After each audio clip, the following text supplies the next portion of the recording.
Hello అండి, నమస్తే. ఈ టిప్స్తో పనులన్నీ కూడా చాలా సులువుగా చేసుకోవచ్చండి. ఎక్స్పైర్ అయిపోయిన ట్యాబ్లెట్స్ ఉంటాయి కదండి, నేను వాటన్నిటిని కూడా ఇలా ఒక కవర్లోకి వేసుకున్నాను. వీటిలో ఒక 4 కానీ 5 కానీ తీసుకొని కొద్దిగా సాల్ట్ను అలాగే బేకింగ్ సోడాను కూడా యాడ్ చేసుకోవాలి. ఈ ట్యాబ్లెట్స్ని ఇలా సన్నగా పొడి చేసుకున్నాక నిమ్మతొక్క ఉంటుంది కదండి, లేదా స్క్రబ్బర్నైనా మీరు తీసుకోవచ్చు.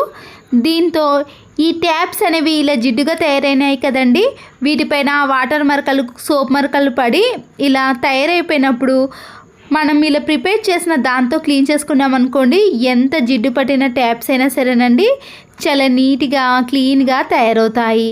మనము ఎక్కువగా కష్టపడాల్సిన పని లేదండి. ఎలాంటి ట్యాబ్స్ అయినా ఈ టిప్స్తో నీట్గా క్లీన్ చేసుకోవచ్చు. తర్వాత ఒక పొడి క్లాత్తో క్లీన్ చేసుకున్నాం అనుకోండి, ఇంతకు ముందు ట్యాబ్కి ఇప్పుడు ట్యాబ్స్కి తేడా చూసారు కదండి.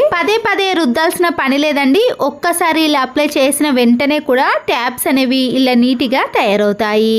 అలాగే ఫ్లోర్ పైన కానీ సెల్ఫ్లో కానీ కబోర్డ్స్లో కానీ లేదా ఎక్కడైనా సరేనండి, ఇలాంటి తెల్లటి మరకలు కానీ జిడ్డు పట్టిన మరకలను మనము ముందుగానే ప్రిపేర్ చేసుకున్న ఈ ఎక్స్పైరీ ట్యాబ్లెట్స్తో ఇలా క్లీన్ చేసుకున్నాం అనుకోండి, ఎంత జిడ్డు మరకలైనా ఈజీగా క్లీన్ చేసుకోవచ్చు.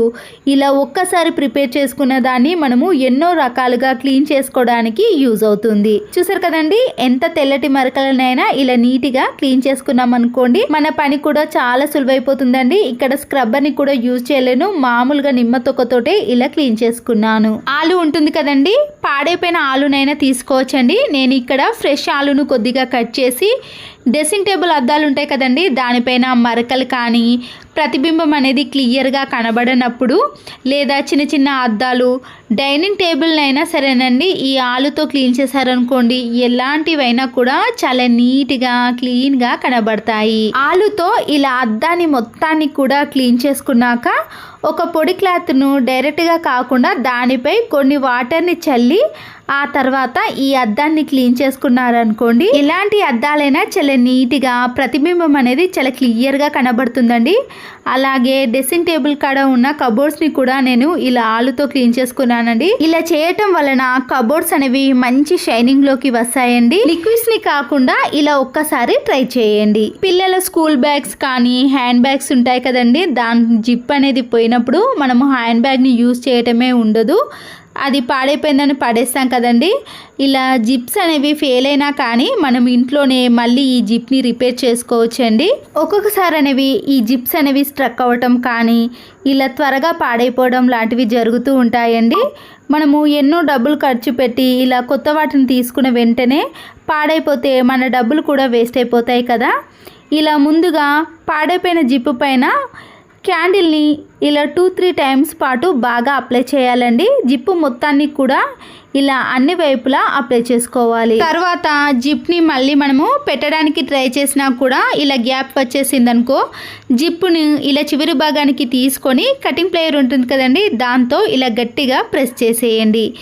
ఇలా గట్టిగా ప్రెస్ చేసిన తర్వాత మళ్ళీ మనము జిప్ని పెట్టడానికి ట్రై చేసినప్పుడు ఇలా గ్యాప్ లేదనుకోండి, జిప్ అనేది చాలా పర్ఫెక్ట్గా వచ్చేసినట్టే. చూడండి, జిప్ అనేది ఎక్కడ గ్యాప్ రాలేదు కదండి. ఇలా ఒక 2-3 టైమ్స్ పాటు కూడా ట్రై చేసినా కూడా గ్యాప్ అనేది రాకపోతే జిప్ అనేది ఇలా మళ్ళీ మనకి రిపేర్ అనేది అస్సలకే రాదండి. ఇలాంటి చిన్న రిపేర్ కోసం మనము హ్యాండ్ బ్యాగ్స్ని కానీ స్కూల్ బ్యాగ్స్ని ఎక్కువ డబ్బులు ఖర్చు పెట్టి తీసుకున్న తర్వాత ఇలా జిప్ ఫెయిల్ అయిందనుకోండి, వాటిని వేస్ట్ అని పడేస్తాం కదా.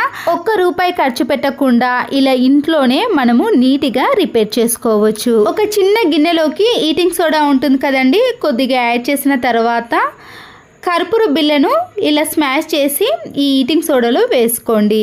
దీంట్లో కొన్ని వాటర్ని యాడ్ చేసి ఒక కాటన్ క్లాత్ని తీసుకొని ఈ వాటర్ అంతా కూడా ఈ క్లాత్ పైన వేసేయండి. వైపర్ స్టిక్ ఉంటుంది కదండి, ఇలా వైపర్ స్టిక్కి ఈ కాటన్ క్లాత్ని పెట్టేసి అది ఊడిపోకుండా ఉండటానికి ఇలా బట్టల క్లిప్ని పెట్టేసేయండి. మన ఇంట్లో బల్లులు కానీ లేదా ఏవైనా పురుగులు తిరుగుతున్నప్పుడు ఇలా కర్పూరం ఈటింగ్ సోడాతో గోడలన్నిటినీ కూడా క్లీన్ చేసుకున్నాం అనుకోండి, బూజు పట్టకపోవటమే కాకుండా బల్లులు అనేవి ఇలాంటి ప్లేస్లో అస్సలకే తిరగవండి.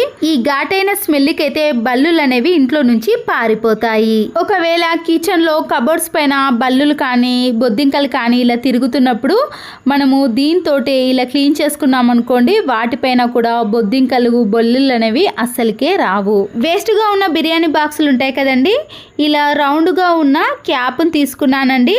నైఫ్ను వేడి చేసి ఇలా వీడియోలో చూపించిన మాదిరిగా కట్ చేసుకోవాలి. ఇప్పుడు మన ఇంట్లో ఉండే బట్టల క్లిప్పులు ఉంటాయి కదండి, ఈ క్లిప్పులను ఇలా రౌండ్గా పెట్టేసామనుకోండి, బట్టలను ఆరబెట్టడానికి తీసుకెళ్లేటప్పుడు ఈ క్లిప్పులు ఎక్కడైనా పడిపోతాయేమో లేదా వెతకాల్సిన పని కూడా ఉంటుంది కదండి. అలాంటి పని లేకుండా ఇలా అన్నిటినీ ఒకే దగ్గర పెట్టేసామనుకోండి, తీసుకెళ్ళటానికి కానీ ఎక్కడైనా పెట్టడానికి కూడా చాలా ఈజీగా ఉంటుంది. మన ఇంట్లో ఉండే న్యూస్ పేపర్ ఉంటుంది కదండి, దాన్ని తీసుకొని ఇలా రెండుగా మలుచుకున్న తర్వాత వీడియోలో చూపించిన మాదిరిగా చివరి కొన భాగాల్ని ఇలా రెండుగా ఒక దగ్గరికి చేర్చుకోవాలి. రెండు కూడా సమానంగా రావాలండి.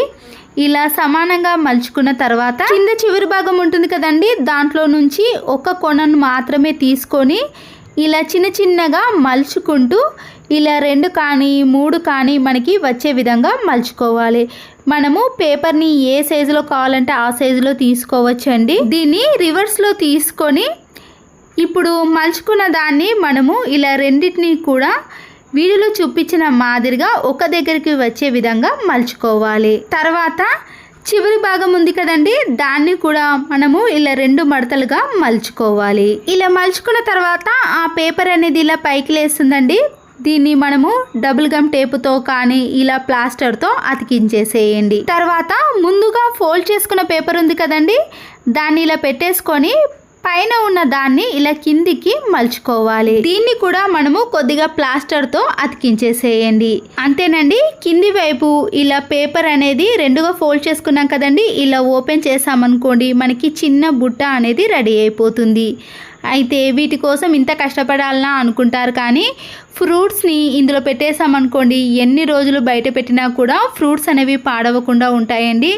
నేనైతే ఇక్కడ కివీస్ని ఒక 10 days పాటు అలాగే పెట్టేశానండి, మర్చిపోయాను. పండ్లను మనము కవర్లో కంటే ఇలా పేపర్లో పెట్టేసామనుకోండి చాలా రోజుల పాటు ఫ్రెష్గా ఉంటాయి. వాషింగ్ మిషన్లో బట్టలు వేసినప్పుడు తెల్ల బట్టలు కానీ కాలర్ పైన ఉండే మురికి అనేది అస్సలకే పోదండి. వాటిని చేత్తో కూడా వాష్ చేయాల్సిన పని ఉంటుంది.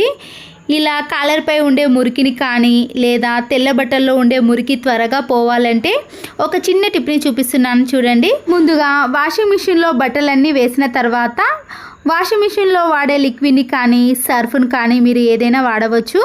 అలాగే మంచి స్మెల్ కోసం కంఫర్ట్ని కూడా కొద్దిగా వేస్తున్నానండి. ఎక్స్పైర్ అయిపోయిన ట్యాబ్లెట్స్ ఉంటాయి కదండి, ఏవైనా తీసుకోవచ్చండి. నేను ఇక్కడ 3 ట్యాబ్లెట్స్ని తీసుకున్నాను. వీటిని బట్టలలో కానీ లిక్విడ్లో కానీ ఎలా అయినా వేసుకోవచ్చండి. ఇలా వేయటం వలన ట్యాబ్లెట్స్లో నుంచి వచ్చే స్మెల్ అనేది బట్టలకు కూడా వస్తుంది అని అనుకుంటారు, కానీ అస్సలకే రాదండి. ఎలాంటి బ్యాడ్ స్మెల్ కానీ ట్యాబ్లెట్ల వాసన కూడా రాదు. మనము చేత్తో ఉతకాల్సిన పని కూడా ఉండదండి. కాలర్పై ఉండే మురికి కానీ తెల్ల బట్టల్లో ఉండే మురికి అనేది చాలా త్వరగా పోతుందండి. బట్టలలో మురికి అనేది త్వరగా పోవాలంటే ఇలా ఎక్స్పైర్ అయిపోయిన ట్యాబ్లెట్స్ని వేసి చూడండి. బట్టలు అనేవి పూర్తిగా కంప్లీట్ అయిన తర్వాత చూపిస్తాను చూడండి. తెల్ల బట్టలు కానీ కాలర్పై ఉండే మురికి కానీ ఎలాంటి బట్టలైనా సరేనండి నీట్గానే తయారవుతాయి. చిన్నపిల్లల యొక్క బట్టలు కూడా మురికిగా తయారవుతాయి కదండి, అలాంటి వాటికి కానీ లేదా ఇలా తెల్ల బట్టలలో ఉండే మురికి కానీ పోవాలి అంటే ఎక్స్పైర్ అయిపోయిన ట్యాబ్లెట్స్ని వేసి చూడండి. చాలా నీట్గా మనము చేత్తో వాష్ చేయాల్సిన పని కూడా ఉండదండి.